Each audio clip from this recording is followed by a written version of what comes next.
C'est dans quelle salle? Ça doit être écrit sur le titre. Mais il y avait un son qui changeait constamment de couleur. C'était le son du R.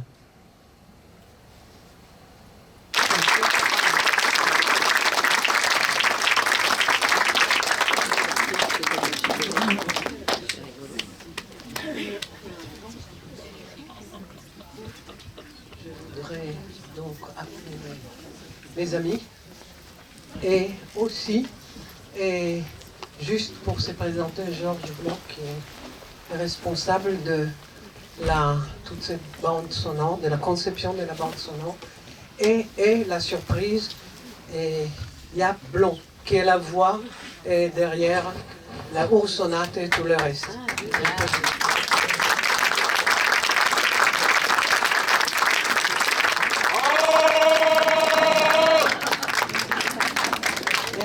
Merci. Et Georges, je voulais juste... Asseyez-vous, là, vous. Oui. Voilà. Georges, je voudrais juste que tu expliques un mot sur le générique, la conception de générique. Je ne vais pas devant les autres. C'est plus beau, moi, alors, c'est vrai. Mets-toi là. Alors bon, je vous expliquais des tas de choses très compliquées, alors qu'en fait c'est très simple.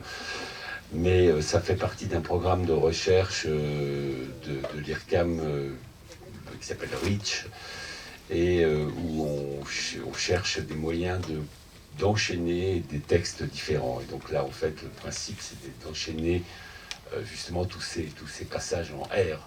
Voilà. Et alors bon, mais là-dessus, et oui, c'est un système d'intelligence artificielle, mais l'intelligence artificielle me sort quelque chose comme 30 minutes de bande sur laquelle moi je choisis. C'est là que le travail commence, évidemment. Hein, donc voilà, c'est tout.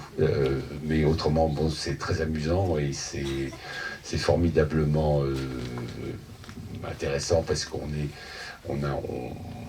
entend tout à coup des choses qu'on n'a pas entendues autrement. Voilà, l'autre chose que je voulais dire, c'est qu'une des choses formidables de ce film, c'est que c'était vraiment génial de travailler avec Jaap. C'est vrai. Merci Jaap. Il est venu exprès de Hollande, Pays-Bas. Merci. Et c'est à toi. Oui, Jaap peut-être nous parler de la Ours-sonate, si c'est possible, hein, de nous dire... En anglais. Ah, en anglais. Bon. Ah. Non, mais d'où ça vient? Peut-être Nourit, tu peux nous dire quelque chose là-dessus, non? Alors. I can explain in French. Yeah. You can speak in French. Okay. Expliquer sur l'Ours-sonate. Yeah. Ah, l'Ours-sonate, c'est écrit de Kurt Schwitters de 1922 à 32, entre 10 ans. Il a pris les premières phrases de Raoul Hausmann, Films wordt CU begif mu, et développé dans 10 ans. C'est une sonate en 4 mouvements. Erster Teil, largo, scherzo, presto, avec une cadence. Et moi, j'ai appris il y a 45 ans, j'ai découvert la pièce et j'ai joué avec les sons juste pour du plaisir, for fun. Mais on m'a demandé une fête d'anniversaire d'un ami pour présenter la pièce. Alors c'était la première performance de la pièce complète, j'ai fait de mémoire. Et après on m'a demandé de plus de performances aussi dans l'ère de punk. J'ai fait des opening acts pour des bandes de punk et on m'a jeté la bière, c'était complètement comme Dada. Mais après j'ai fait enregistrer d'une LP, j'ai fait une nouveau enregistrement le dernier mois, en février, pour apparaître un LP dans les États-Unis. Et j'ai toujours me donne beaucoup de plaisir de présenter cette pièce. La structure est très forte. Et la pièce me donne beaucoup d'énergie. Alors, c'est un chef d'œuvre. Dis-moi, combien de fois tu as performé cette ours-sonate? Entre 400 et 500 fois. Mais aussi dans des écoles pour des enfants. Bravo, Merci. bravo et merci.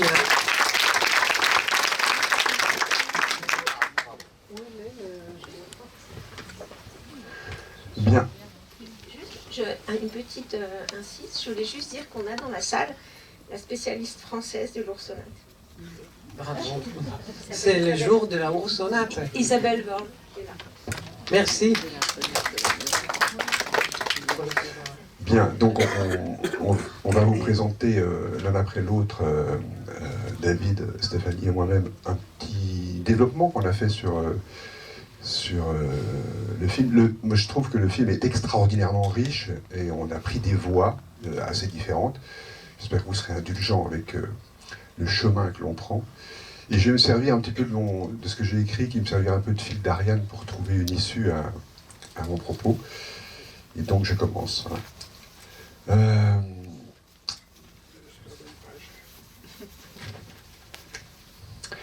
Oui, alors, Nourrit jusqu'au nous met dehors à 1h15 ou plus tard. Oui, non, mais on s'est débrouillé pour être assez bref, normalement. Hein. Alors, Nourrit continue son exploration du domaine de la langue, des mots et du langage. Hein. Et elle en fait des films, c'est sa caractéristique. Hein. Je vais m'intéresser dans ce que j'ai à dire à des questions de forme et de structure, des questions de cinéma. Hein. Il était mon élève. Hein. Oui, oui, on s'est rencontrés dans une école de cinéma à l'IDEC il y a fort longtemps. Et j'étais l'élève. 50 ans ou quelque chose comme ça? Ouais, 40 presque, ouais. 40.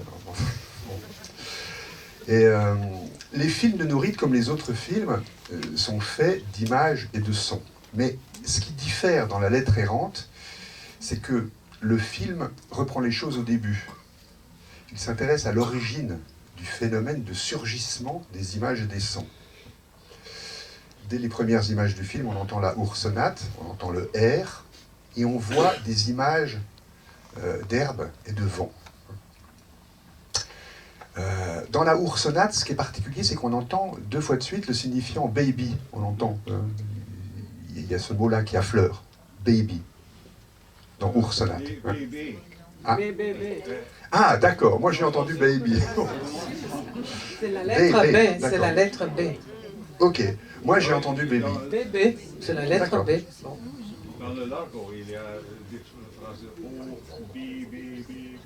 Ok, très bien. La pièce dure environ une demi-heure, 30 pages de mots inventés. D'accord. Donc c'est pas... Bon, néanmoins, j'ai entendu baby. Donc, Nourrit nous parle de sa voix si singulière, qui ne ressemble à aucune autre, et elle parle du lien précoce, singulier, qui pour elle lie les sons et les couleurs. Cette séquence d'ouverture, moi je la vois comme une espèce de reconstitution. Celle du point de vue subjectif de Nourrit, qui serait comme ça nouveau-né, et qui, dans les bras de son père ou de ses parents, découvrirait le monde. Ce sont les premières impressions au sens propre du terme, dans la mesure où elles impriment une marque, une première marque. Je l'imagine un peu comme une sorte de fantasme originaire. Bon, le plus ancien souvenir. Le fantasme originaire, c'est plus qu'un plus ancien souvenir, c'est un concept à discuter, vraiment. Mais disons que pour moi, ça y ressemble. Les nouveau-nés sont des phonéticiens universels, selon l'expression de Nasir Ahmad. C'est-à-dire qu'ils peuvent parler toutes les langues, quelle que soit leur origine. Si on prend quelqu'un d'une partie du monde et qu'on le transporte nouveau-né de l'autre côté du monde, il va parler parfaitement le langage de son milieu. Et de 0 à 4-5 ans, les humains se spécialisent. C'est-à-dire qu'ils sont plongés, ils sont imprimés, ils sont marqués, déterminés, identifiés par l'empreinte de la langue. Ils prennent une direction. Et de ce fait, ils quittent le monde de tous les possibles. La suite du film de Nourit, après cette séance d'ouverture, présente une galerie de personnages qui sont en quelque sorte les héros de la lettre errante. Et à chaque fois, selon un dispositif qui se répète et qui est identique. D'abord, on découvre une image de la couleur et de la fleur qui sont associées au personnage. Ce qui peut paraître arbitraire, mais c'est à mon sens une sorte de répétition de la première séquence. On cherche pour chaque personnage quel est le moment où cette première empreinte, cette marque originaire visuelle et sonore agit, imprime sa marque. Et puis, rapidement après, il y a le nom qui s'inscrit à l'image avec la couleur qui lui est associée. Ensuite, on découvre à chaque fois le personnage dans un décor extérieur. On découvre le personnage qui traverse un lieu. C'est un lieu particulier qui n'est pas trop large, pas trop vaste, pas trop profond. C'est une sorte d'écrin. On peut penser, en voyant cette scène, que le lieu lui est familier. Il y a un rapport entre ce milieu qui est montré et puis le personnage. Et puis, Nourit montre le fameux plan, qui est sa marque, à mon sens, mais pas uniquement.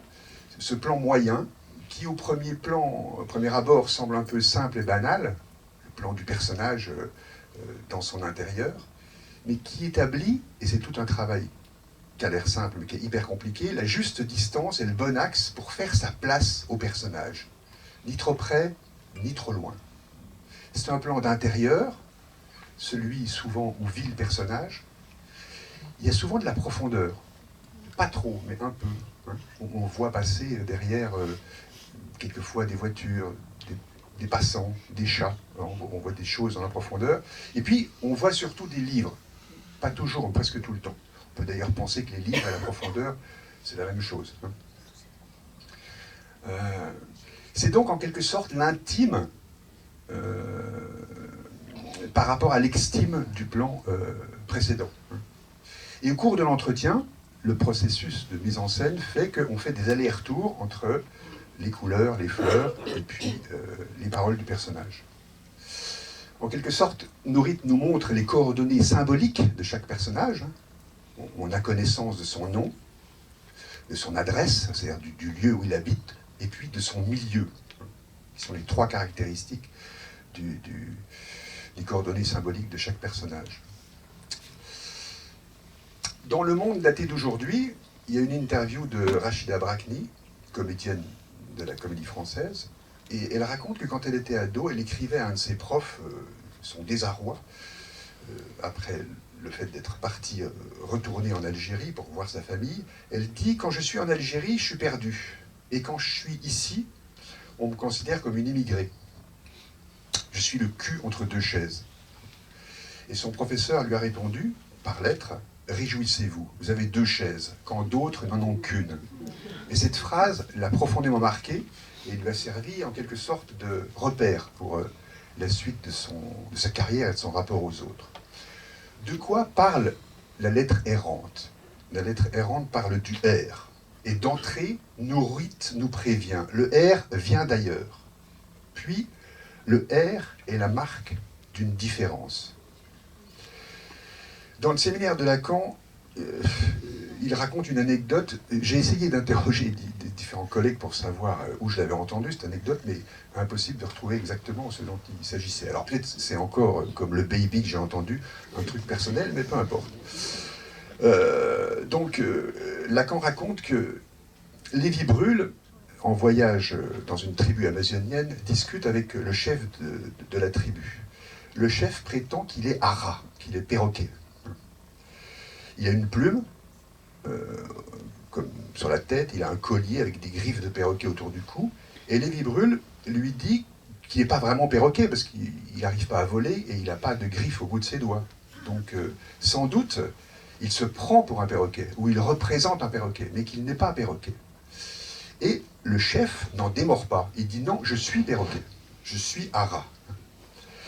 Et à la suite d'un questionnement insistant de la part de Lévi-Brûle, le chef du village lui dit « Je suis perroquet parce que dans la tribu voisine, ils sont singes. » Cette anecdote illustre peut-être une des caractéristiques de ce qu'on peut nommer l'identité, dont Freud nous dit qu'elle est le lieu de conflit entre différentes identités psychiques, hein, comme le soi et puis l'extérieur, autrui, entre l'identité de soi ou l'identité pour autrui. Parce que si le mot identité vient du latin idem, qui signifie le même, et donc qui procède par identification, je soutiens l'hypothèse qu'il s'origine et qu'il s'organise par la différence.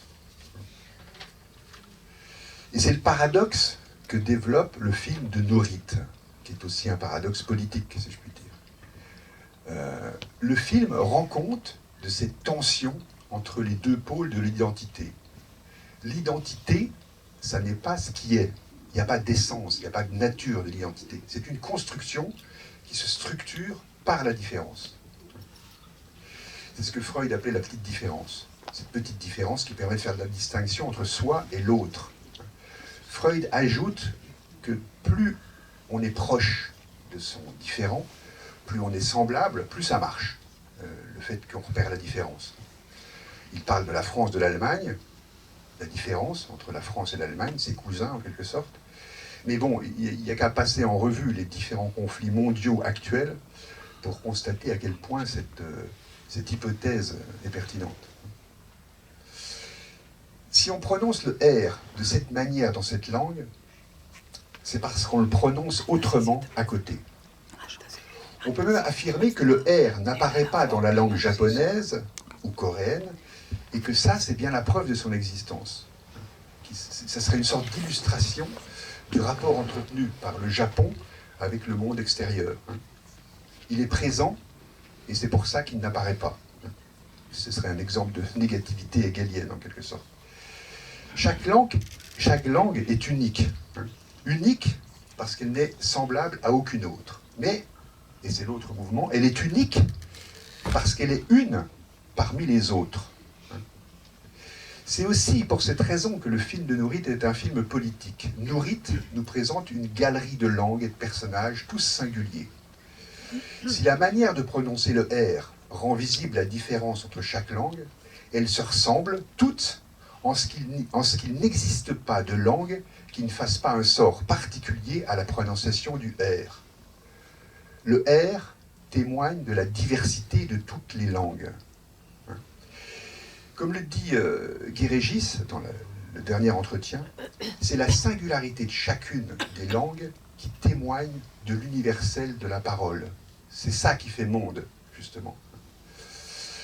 Cette manière de penser le paradoxe de l'identité, de l'individu en tension entre deux pôles, n'est, on doit le reconnaître, pas tout à fait ce qui fait monnaie courante dans la manière de penser le monde d'aujourd'hui, où les affirmations d'identité prolifèrent. Elles prolifèrent et recouvrent justement ce paradoxe.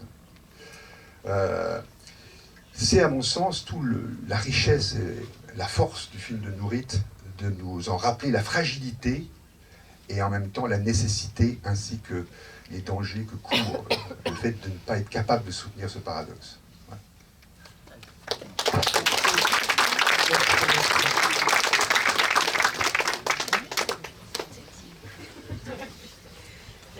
On fait comme ça? On enchaîne? Oui. Oui. D'accord. Ok, on enchaîne.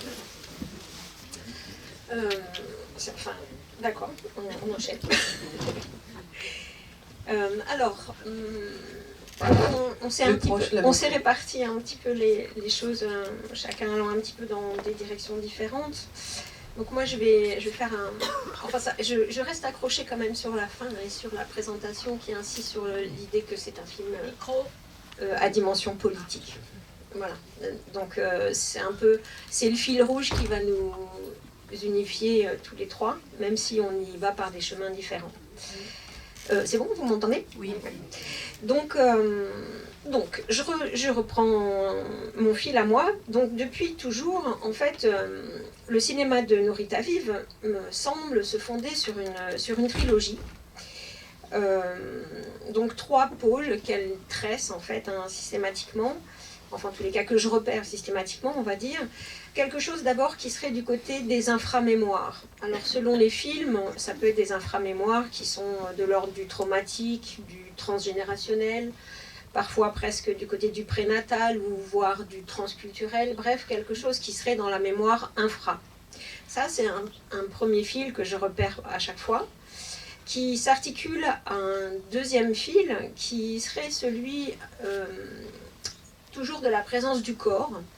Le corps qui se manifesterait du côté donc au plus profond, du côté des percepts, du côté du sonore, du tactile, voire presque parfois de l'olfactif. Ici, je dirais presque du côté du gustatif, évidemment du côté du scopique.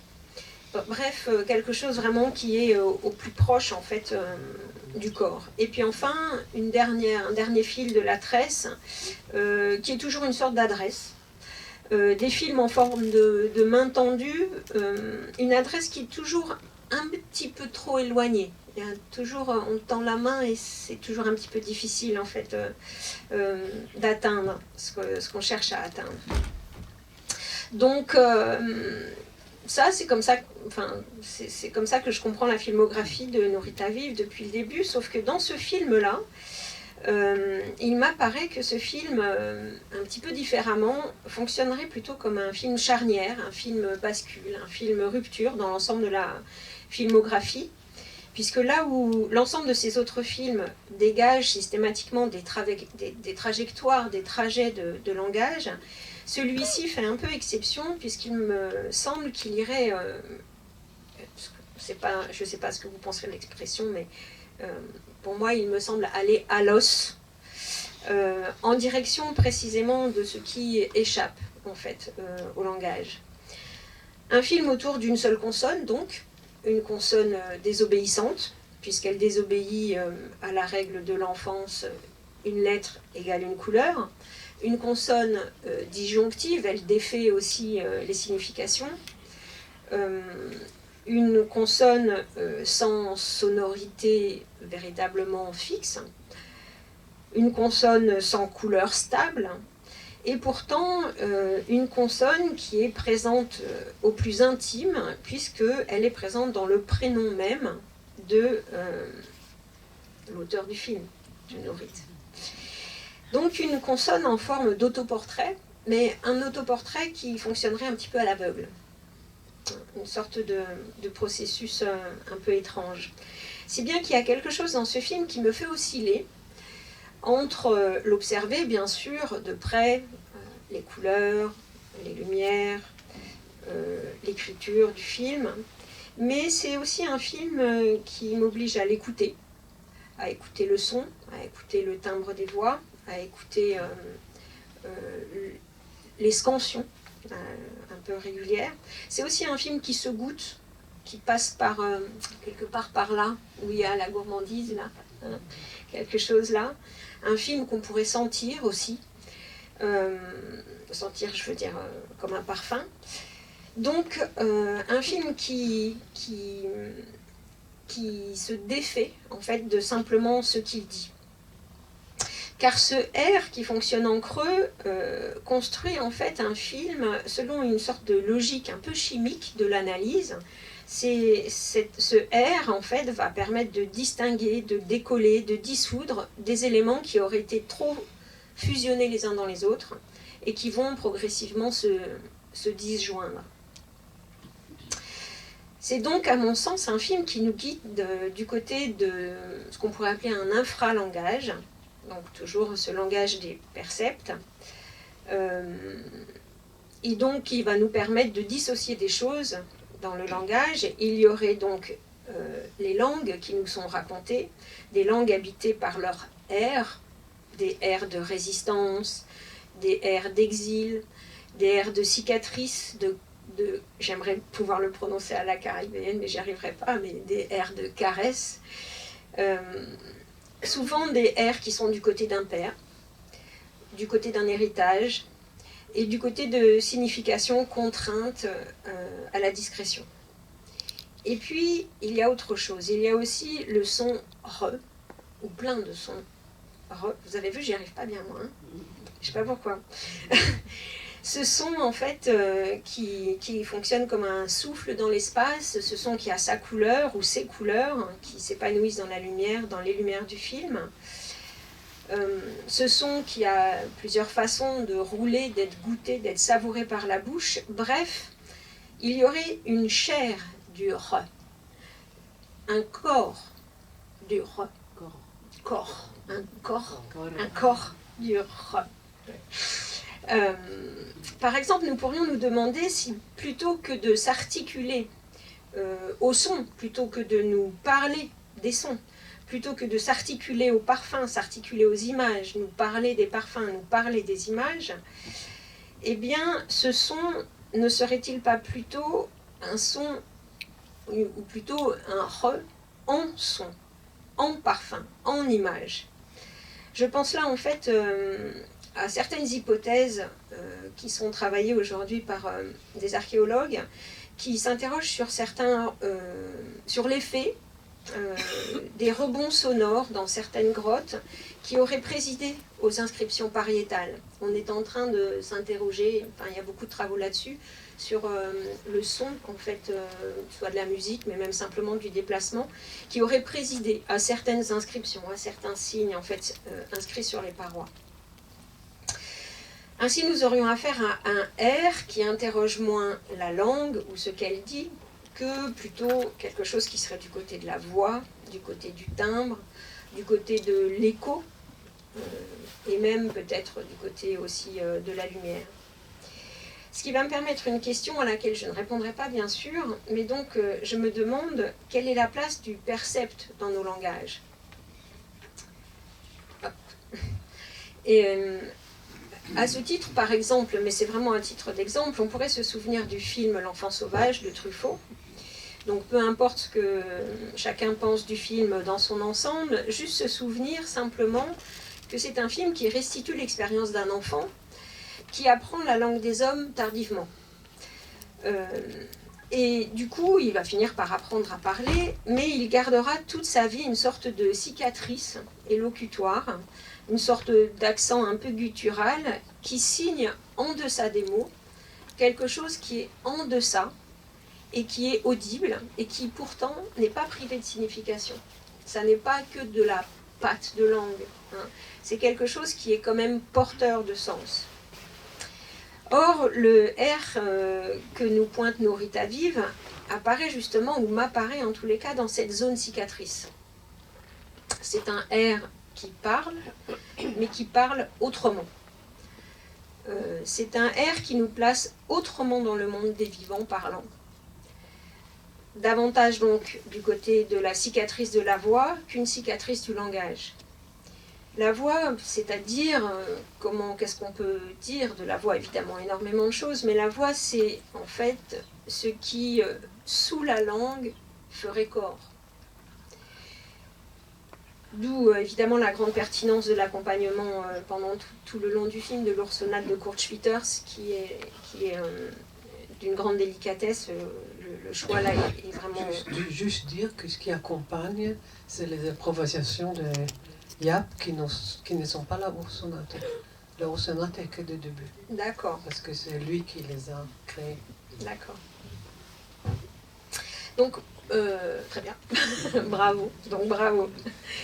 Bravo pour avoir ajouté de la voix, donc. De mon côté, pour cheminer encore un petit peu plus loin dans cette direction, j'aimerais faire un pas de côté un petit peu singulier, pour adopter un angle qui m'est cher, et ce serait l'angle d'une zone poreuse qui vibre entre la langue des hommes et le langage animal. Et j'aimerais vous partager donc une remarque de Fabienne Delfour, qui est éthologue, et qui a écrit un livre qui s'appelle « Dans la peau des dauphins ». Toute petite citation, elle écrit « Si nous pouvions parler la langue des dauphins, nous ne pourrions pas les comprendre, car nous ne sommes pas des dauphins. Ceux-ci vivent dans un monde d'ondes, fluides, tactiles, sonores, très peu visuels, duquel nous ne savons rien, que nous ne saurions ni nommer ni reconnaître. Alors voilà, moi j'y suis, en fait, il m'apparaît que le R autour duquel tourne Nourrit à vivre dans ce film serait quelque chose comme le dauphin qui nage dans la musique de nos langues. Un R dauphin, en quelque sorte, qui pointe une zone creuse, une zone infra, qui nous désigne cette part du vivant que les humains partagent avec les autres terrestres, aurait dit Bruno Latour. Quelque chose de l'ordre de la matériologie, infra, soufflée, pigmentée, tactile aussi, je répète quasi gustative et gourmande, de tous les parler, mais de tous les parler. Voilà.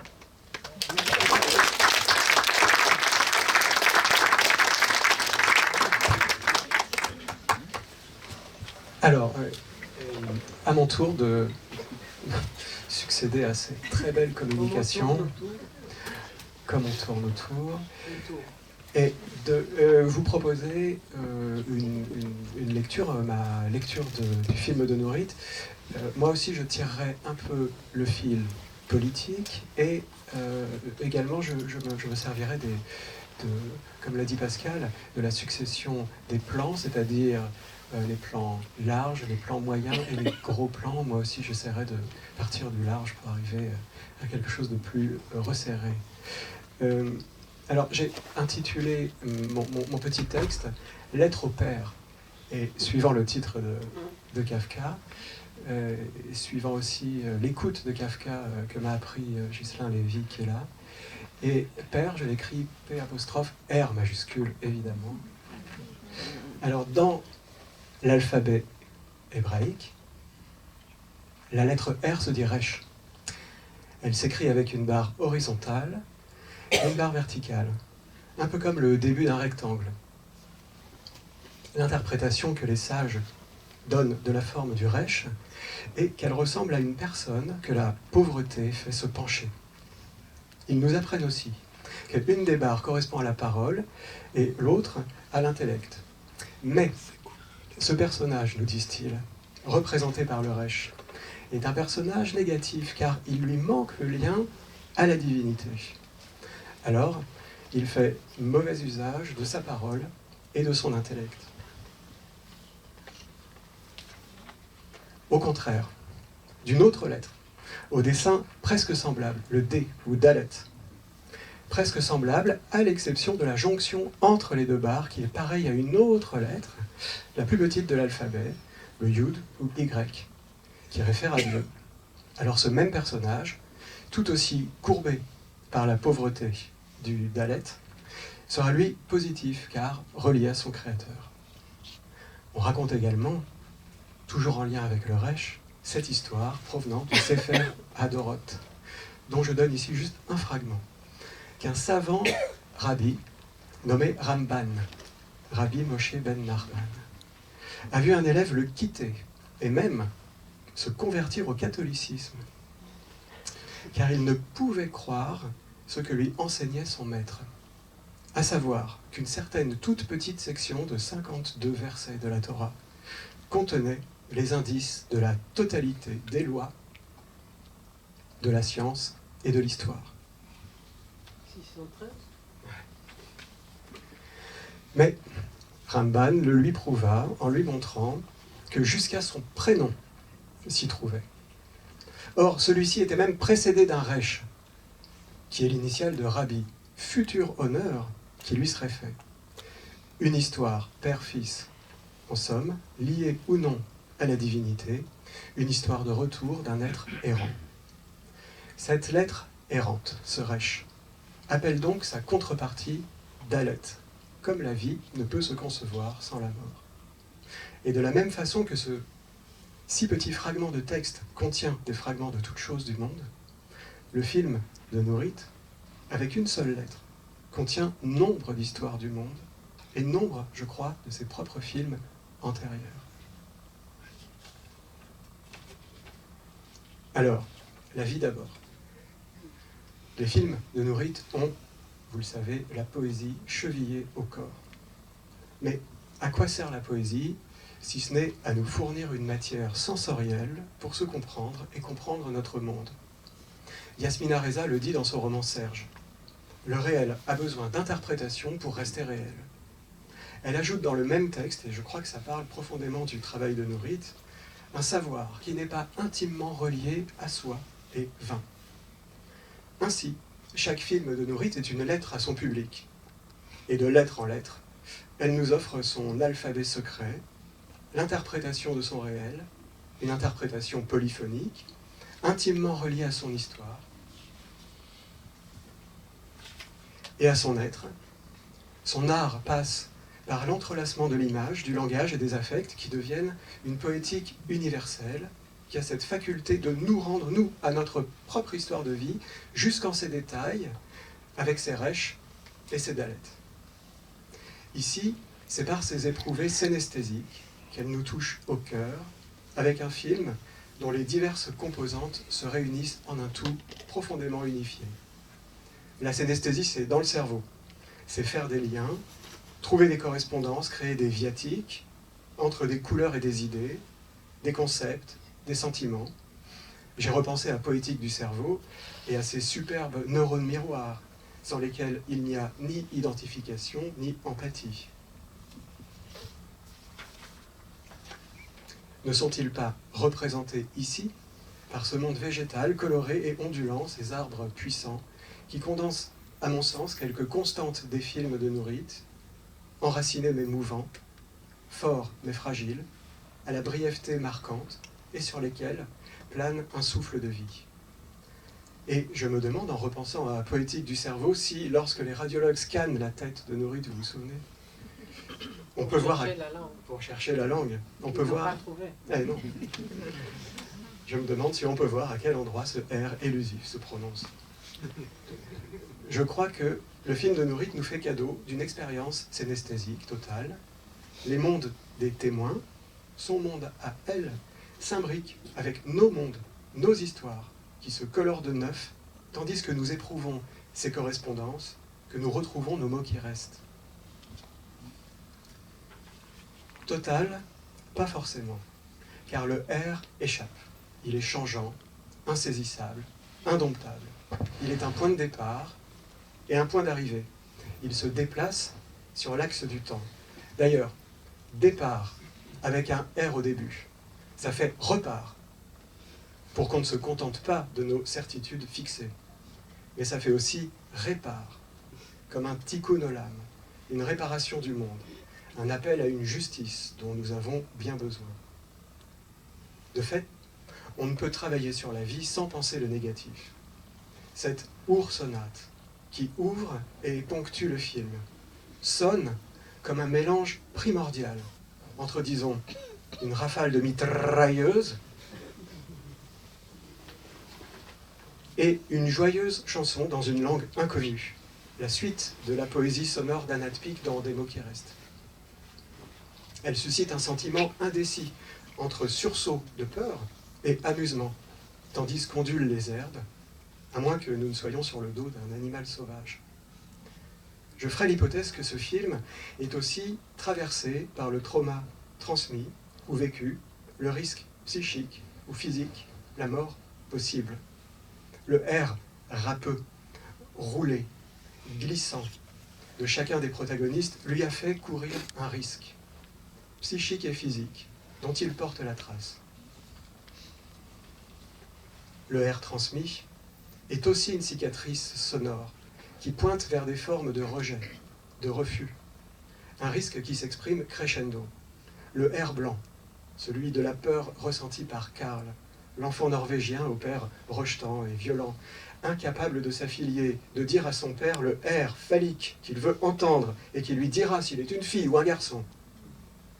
Le R rose, des expériences répétées d'étonnement des Français face aux têtes asiatiques. Pas de chez nous, cela. Ici aussi, la figure d'un père.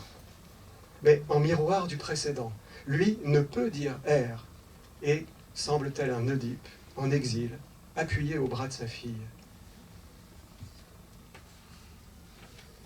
Le R bleu de Louba, dont le père ne l'a pas reconnu.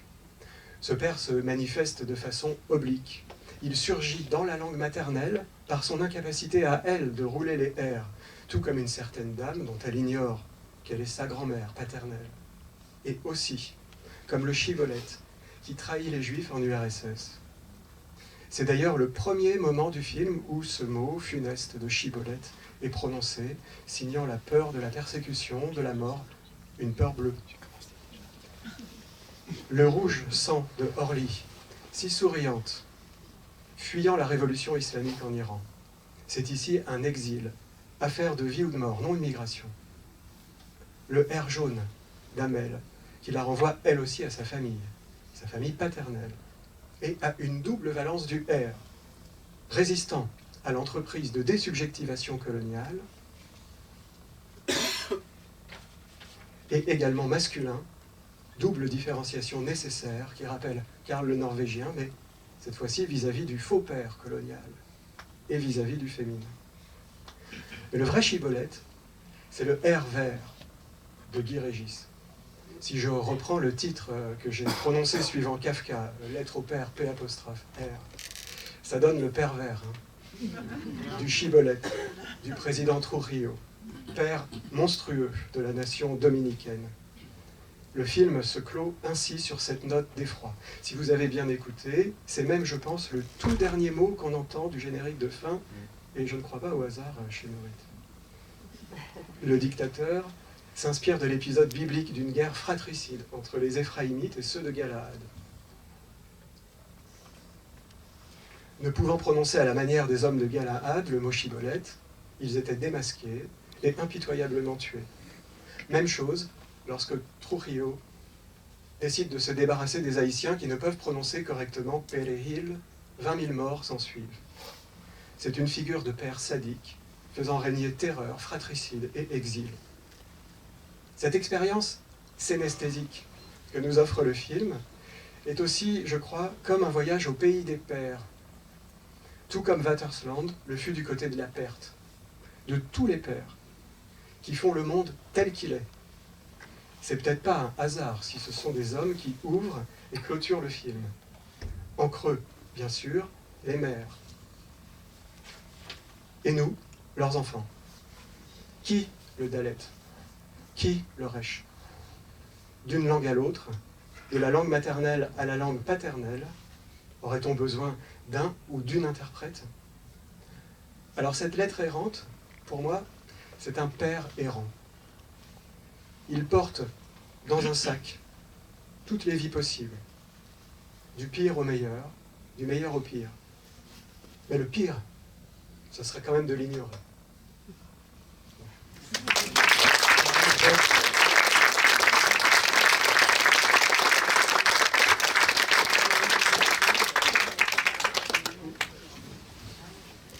Que dire de tout ça? C'est bien qu'il y a des gens qui viennent m'expliquer mon film.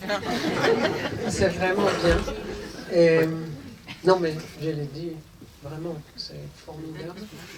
Et c'est étrange parce que chaque séance, je dis, c'est la meilleure, c'est encore mieux, c'est encore mieux. Et voilà, c'est formidable, les trois, ils ont encore fait formidablement bien de me faire réfléchir de ce que je fais. Et merci beaucoup, beaucoup. Et vraiment merci.